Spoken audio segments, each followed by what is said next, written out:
Le règne de Dieu était déjà là. Mais comment déjà là? L'injustice régnait toujours, les pauvres étaient toujours opprimés, les humbles privés d'appui, et l'occupant romain faisait résonner ses bottes sur les pavés de Jérusalem et de la Judée. On comprend que les auditeurs de Jésus étaient désorientés, estomaqués, désabusés. Un royaume pour eux, comme pour la plupart de nos contemporains, est un territoire ou un État gouverné par un roi, et dans ce cas, par n'importe quel roi, Dieu. Mais Jésus précisait, le royaume de Dieu ne vient pas comme un fait observable, il est au milieu de vous. Et aussi, qui n'accueille pas le royaume de Dieu comme un enfant n'y entrera pas.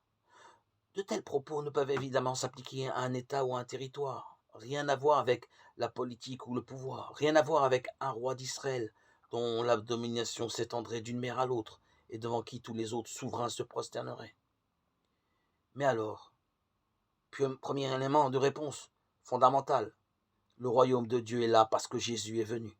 Depuis les jours de Jean jusqu'à présent, le royaume des cieux souffre violence, et des violences s'en emparent, dit Jésus selon Matthieu.